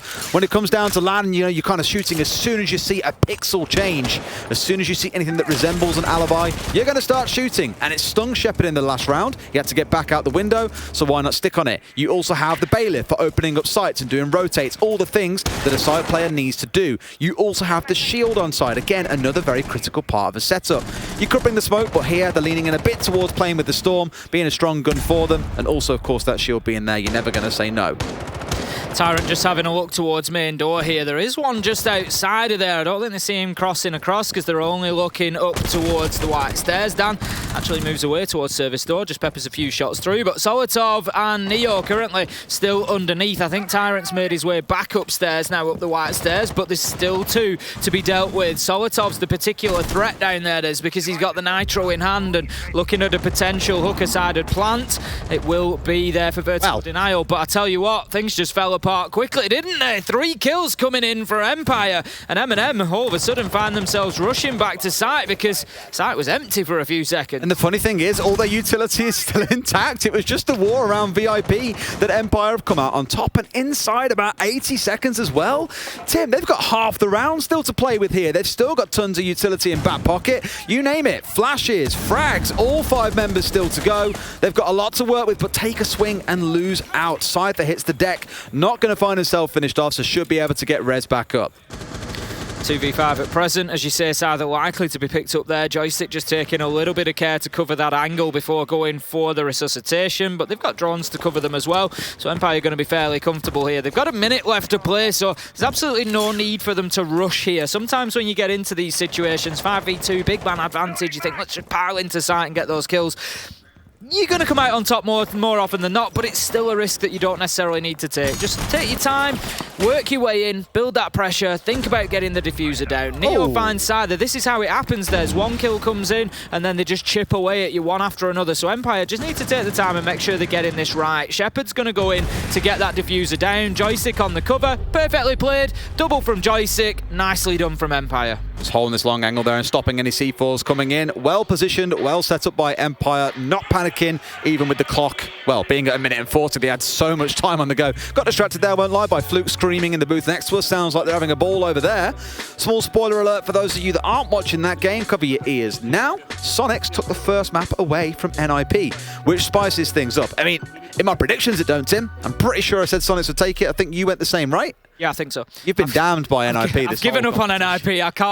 I just cannot predict them right. I predicted NIP to win game 1 and 2. They lost both of them. So I predicted MNM to beat them in the 3rd game, and then NIP come out and destroyed MNM. And so I just can't get an NIP game right. So I went for the Sonic. I mean, Mr. Latam Sonics have looked good as well. Sonics have looked good. They had, to be fair, outside of their throw against Empire that earned the whole baseball. That was day 1. Yeah.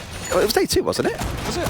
I thought it was the first game, Sonics versus Empire. No, I think they beat someone 2-0 on day 1, and everyone they looked great. And then against Empire, they... It happens. And play baseball! Sonics have looked good. Sonics they have looked very good. TSM have looked good. Oxygen have looked good. I know they've had a tough result today, but Oxygen have looked good. Unless you're down 1 key, Tim, you can't win them all. No, exactly that. And, I keep saying it, but for me, I'm not going to go as far as saying NA are back, but NA are looking good, and I'm glad to see it. Knockouts is where it really starts to count. We'll see what happens when we get through on to Monday, which will be stage 2. For those of you who aren't aware, Sunday is our break day. Tomorrow is the last day of groups. Monday through Wednesday is our playoffs. We then have a break day on Thursday, and then Friday through Sunday is going to be where all the action kicks off. The finals. We've got the next season reveal panel. We've got the Year 7 panel that I am. I've not even been thinking about all this. I'm so excited about the games. Right. I've not even. Tim, you started vibrating. Stay still, mate. Come on, calm down. It's okay. You still got a week yet to wait for that, mate.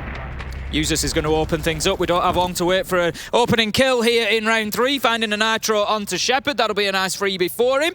Going to find us now 5 versus 4. MNM looking a little bit more comfortable inside of this round than they did last time around, where Empire, let's be honest, they bullied them. They just went in and took them apart inside a site. They've gone to the same site. It's Hooker once again, and this time they are having a much better time of it. Hibana, you don't strictly need on this map, and you look at it and go, well, Hard Breach isn't necessary. It's just very valuable for getting things like the quad wall opened up so you can force the player behind bar out. Admittedly, you can do that these days because now the bar that you plate behind is soft-destructible. This one to the left of Nello. If you blow that out, well, suddenly you're a lot more restricted. Nades can come stinging through. It starts to really sting. So it's not required that you have a Hibana, but for Empire, it's more preference, I think, to be able to force this one opened up. He's holding a bit further back and just watching through to the doorway, using those decoys to bait out Empire and not know there is someone on the other side. But the work is coming in on this hookah doorway, Tim. For Empire, it's a different attack to last time round. It was Aqua they previously pushed in through, and MNM have got to know about this. Tyrant starts his move. Yeah, absolutely. I mean, Empire just mixing it up, not wanting to rinse and repeat. I think, you know, they got away with it. They got in there and got 3 kills. That's not going to happen every time. So this time, let's push from hooker doorway. But MNM, they are certainly showing a better survivability here in round 3. Really sort of making it difficult for Empire to get in and make any sort of headway. Always looks like he might have a little look towards Cool Vibe Stairs, just throws a little bit of utility out there, but doesn't really push in behind it. Dan, however, does find Solotov. 50 seconds left to go, and this one is likely to come down to the last 15 or 20 seconds as a bit of a flurry. Dan tries to make the challenge, but MNM, they just don't need to peek this, Des. They can hold on for the time being. Let Empire sweat a little bit. They've got to make a move at some point. You can just sit pretty here at the top of Vars and wait for the plays to come in. 2 nades still on side, including 4 flashes that Empire can just yeet in towards Vars and start making those players move. But look at the line they've drawn here, Tim. There's like a battle line between the 2 sides. The swing up onto the window as well, looking to do some damage, but it's Neo and Yuzu's finding 2 back the other way at 3 versus 2. 15 seconds on the clock. I need to see Scyther and Joystick do some magic here, Tim. They've had to rotate very late in the round, so it gives them only a fraction of the round to do anything about this. Scyther cut down, Joystick cut down, Users Nello finish things off. A much better defense of Hooker and Billiards coming out of MNM there, basically because they survived inside a site past the first minute and a half, Des. Yeah, that's basically a good way to justify it. Of course, in the prior round, 80 seconds in, 3 were dead in VIP, and the round very quickly went south from there. That is the only ingress that Empire have found so far in this game. After 3 rounds, MNM sit at 2-1 on the defensive side.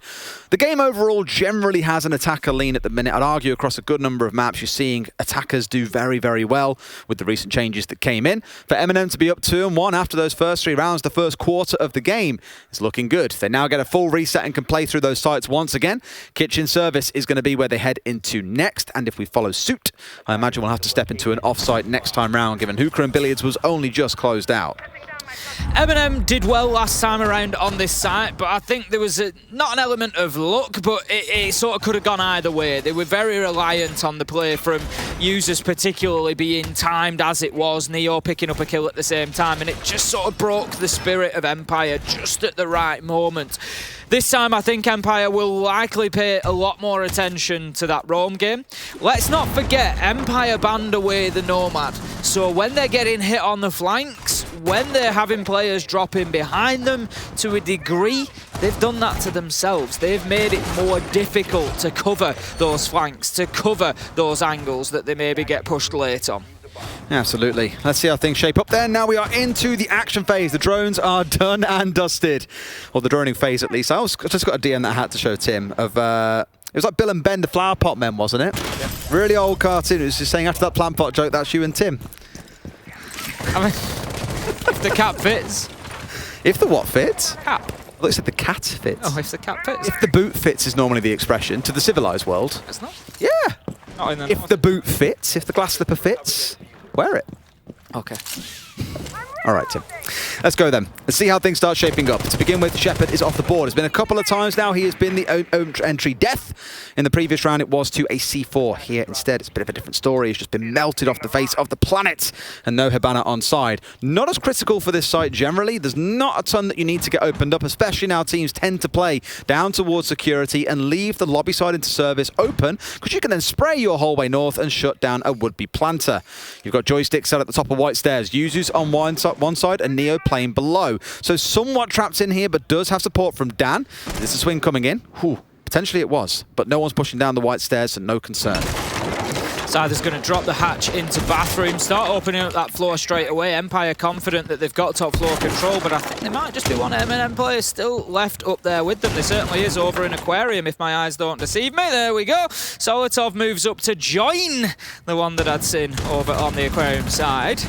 And that's going to be 2 MNM players up there to potentially hurt Empire on the flanks here. Joystick's going to get the drone out, and that work that he is about to do is extremely important because it's going to be about keeping Always and Scyther safe at this point, and they need to be very aware of the potential push coming in. I think Joystick's definitely seen them over there. Information fed in. Solotov taking a little token shot, but he's going to drop himself away back down to that bottom floor. MNM holding on pretty well here, but they still haven't dealt with this roaming user. I love how we get to the 60-second mark, and that is the exact moment where Joystick goes, right, I've held white stairs enough. I don't think there's a flank coming up here. I'm stepping away. So rather than a drone holding that down for them, they've committed an operator for a whole 60 seconds, if not a little bit longer, to sit and do that. Users isn't aware that he stepped away. Dan now taking control of Hookah, which is going to force the Oryx away and back down towards site as the grenades start to rain in. Looking good for Empire at this point. They're starting to get the control. They've got the verticals, but that clock, Tim, as we always say, it waits for no one. Here goes Users. Takes out the drone. Empire have missed him. I don't think they're aware of his presence upstairs. They thought the flank was going to come from white stairs, but the call was coming from inside the house. Users was already there. He was already established. He needs to make a play.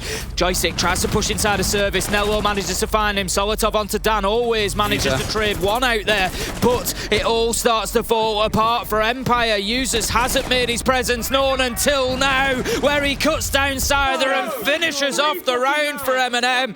That is gonna be round 4 done. MNM with a good lead now on the defense of Coastline.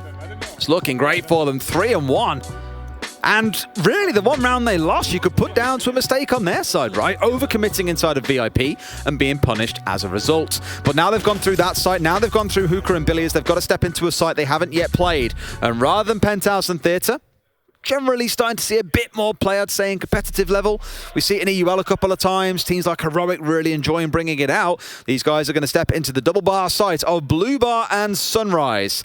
This really, you're looking for a plan from Empire to come in through pool entrance in the northwest corner of the room. This is where things like Nello on the smoke is really going to shine, and for the first time he steps away from that alibi. Keep a close eye on his denial game because it's going to be massive, and your likelihood is you're going to see a few members from MNM head to that top floor and look to contest inside a Hookah. Empire were fortunate not to get hit by Users harder than he did find the final kill, but he slipped through the net, and Empire have got to be very careful. Obviously, they'll be unaware of that as well. That's the danger here. Because he contested them from down inside the main lobby, it might be a little bit like, where did he come from? But they're not necessarily going to know that he dropped courtyard to get there and that he was upstairs with them all along, and they just had no idea. So they need to be careful about that. If they're going to look for that top floor presence, which they may or may not do this time, they need to make sure that they're not allowing MNM to sit on their flanks. It's possible that they just negate that by going directly to site this time. They might look to clear out Hooker at a push and then just go horizontal. We'll see which side they push onto. If you're looking at a blue bar attack, you've got the option of taking control of Office.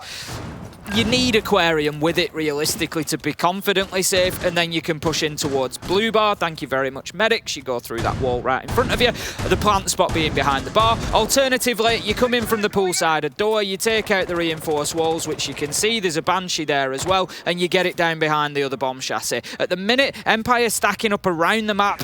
Signal. I don't really know which the push is going to be. I think they're going to look for the top floor clearance to begin with. They all started lobby side, so it's going to be an east to west take or a full map clear. You start on the top floor, you have to work from east to west and top to bottom. So it's a lot for them to achieve inside 3 minutes. This is where, again, my concern about their timeliness has sometimes come back to bite them. They have rotated a couple over to the ground floor here. It's Dan and Shepard looking in towards pool entrance. So like I mentioned back in the setup, that is where a plant tends to come in from. They'll be waiting here now and doing droning work while the rest of the team get into position, get some vertical control. It's why you've got Always playing on the buck. They also want to force the roamers back to site as best they can, then look to nade them out, clear them off, and then try and make their play.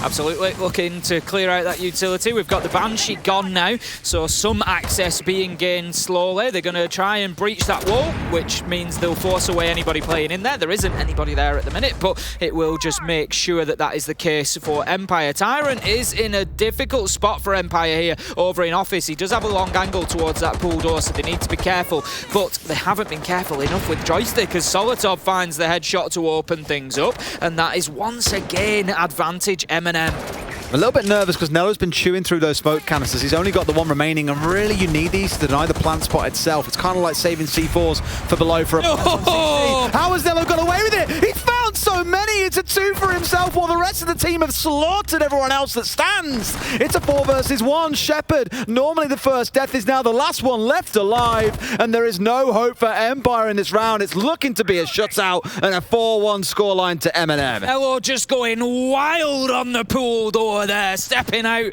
and finding himself a big 2K, and MNM, they're growing into this now. They're feeling confident like they did against Sandbox, and they're looking dangerous. They're willing to take the challenges. As you say, Shepard left all alone. He knows there's a man in there, but there's about 2 pixels between him and actually seeing the Melusi of Tyrant. And MNM, they're not going anywhere now. They know they don't need this kill. They don't need to challenge and peak this. They're just going to continue, although Users, he feels like having a little bit of a go.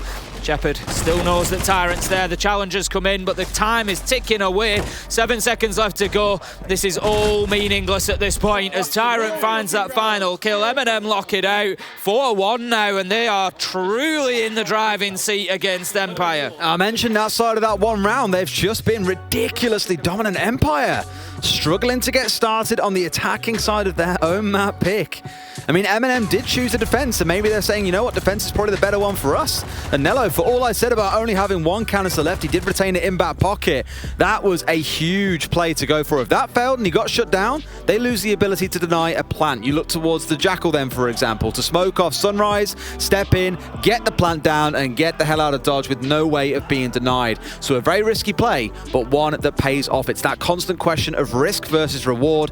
Is the risk worth the reward? In that round, absolutely was the answer.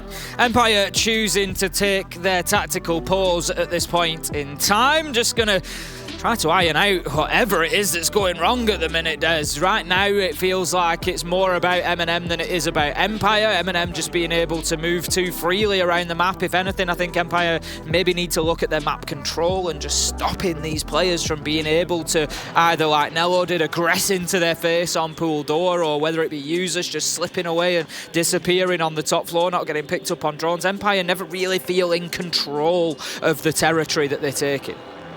Obviously not forgetting, if you're seeing on your screen now, there are 2 players on Empire that are not playing in the venue. They did test positive, unfortunately, at the start of the event, so have been isolated to their rooms.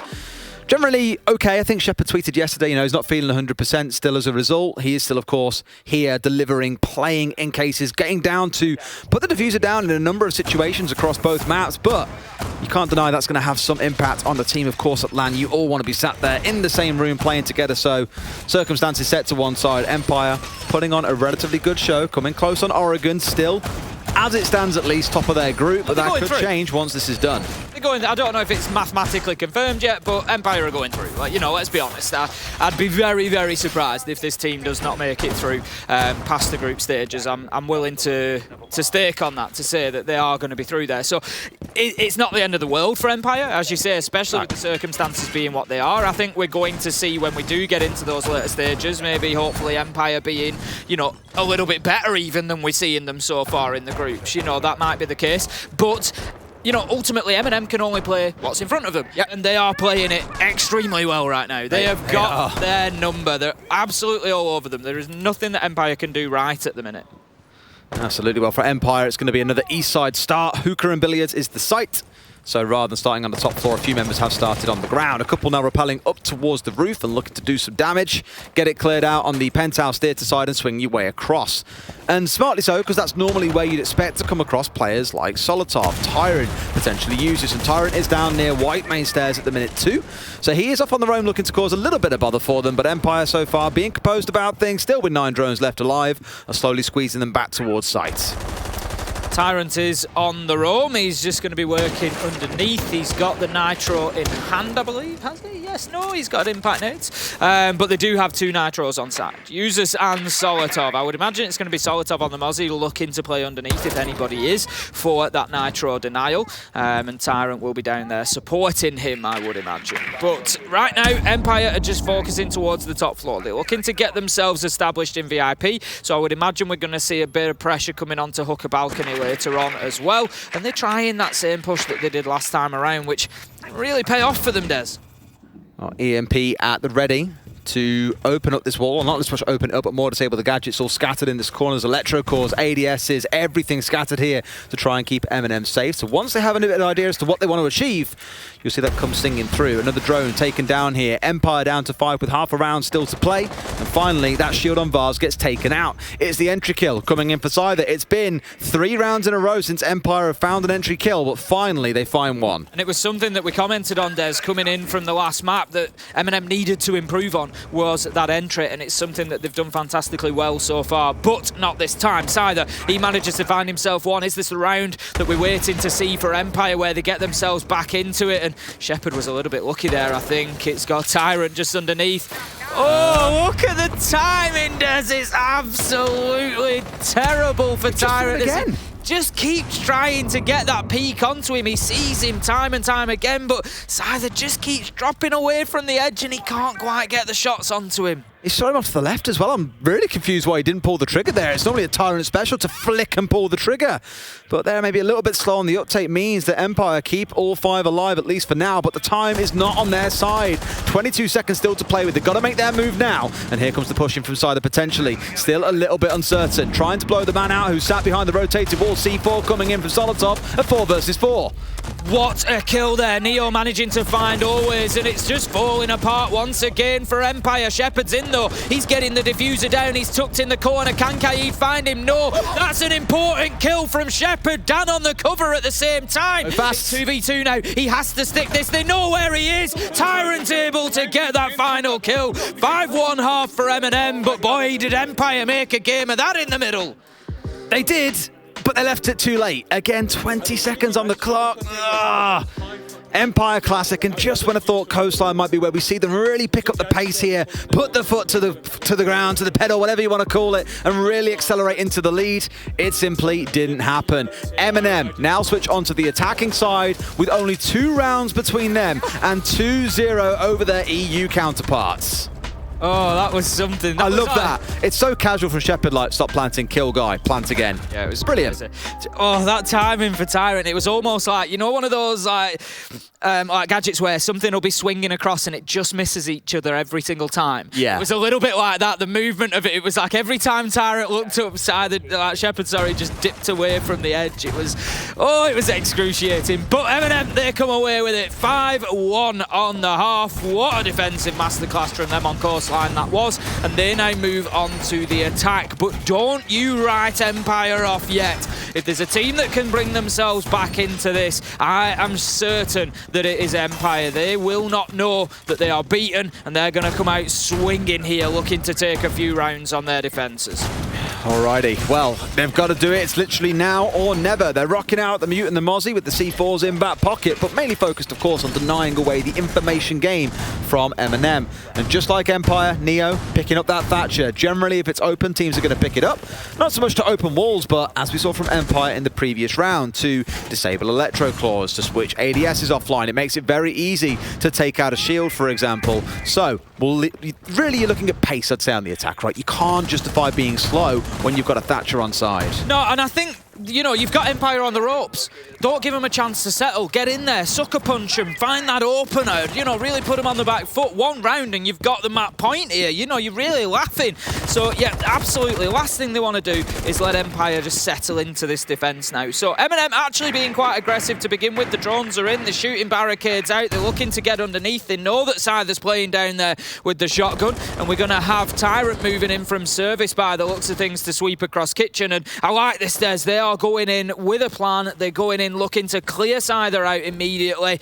They're not messing about here, MNM. Well, think about the feedback the observation we've always had of MNM is generally very good at getting inside maps and taking a lot of ground control. So much so that inside 60 seconds, one is already below them here inside of Hookah and Billiards. I just saw someone slipping in. I think it was Solotov getting across. Yes, it was. And he wins the entry. How on earth has he slipped through the net and managed to get underneath them like that? That's absolutely what MNM needed. As I said, a strong entry just to let Empire know that just because you're on defense, you're still in a game. Solotov's waking up, Des. He finds one onto Joystick. That's 5 versus 3. And MNM, they're really starting to put MNM against the wall here. They're taking them to task and they are taking them apart. Users is just looking up through that hatch. He knows he's going to get peaked, Des. He knows it's coming, but he can't stop it. Dan somehow on the reverse angle gets the kill, and Empire still fighting here on Coastline. He finds defeat there, I think, before Users had the reverse. It's unfortunately that matter of perspective that he was just not going to win out against the hatch. For Empire, it's a small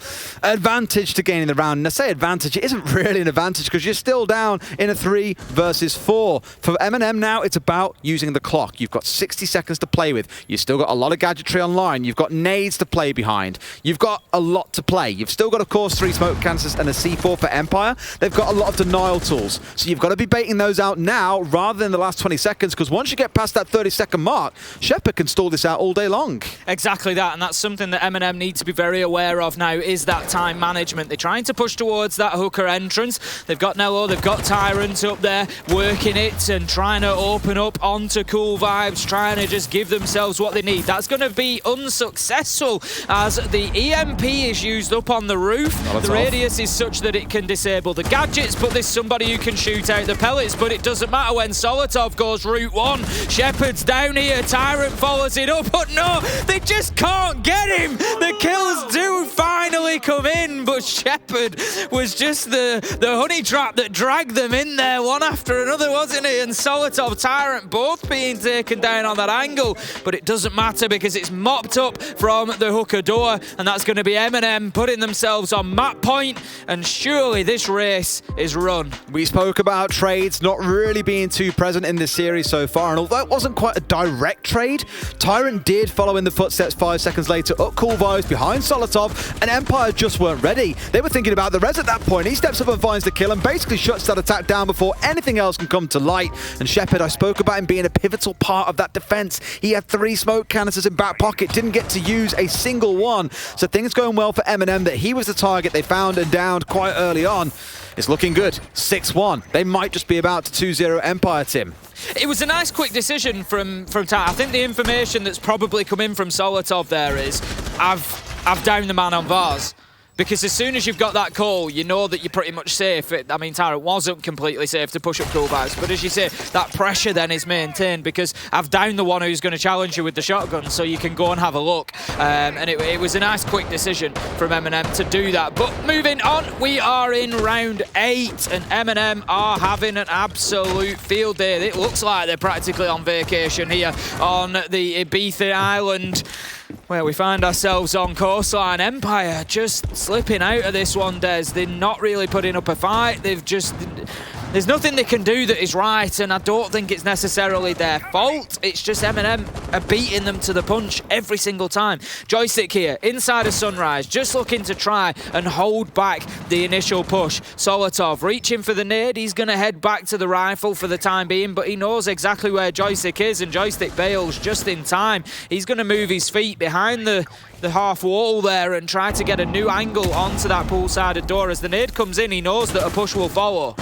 Looks like they were trying to blow something out up above than rather worrying about Joystick, who has slipped his way back down towards Pink. And nade coming in behind him and almost connecting. C4 coming out towards pool entrance. Oh, doesn't quite finish us. Solotov, it was close. A matter of inches there, keeping him alive. And Joystick holds on to Sunrise, at least for now. What an initial trade of explosives that we're seeing there. Both teams just trying to keep each other at bay. Dan has managed to move himself around. He's there to support Joystick potentially. He's inside a blue bar. He's got a hole in front front of him that he can work through if that push continues. But I think MNM are aware of this. The Sledge just going to open the window there, and Solotov looking to get aggressive towards Blue Bar, forces Dan to drop back. But we've got damage on the side of MNM. Now Solotov and Neo just being chipped away at, but Dan, he's going to take a lot more as Solotov finds the kill. And here come MNM, Des. It's just rolling on through at this point. Here comes Joystick wanting to challenge out a little bit deeper. Nello, the one holding close. If he finds the right way here, he could get a shutdown and remove this pressure. He looks the wrong way,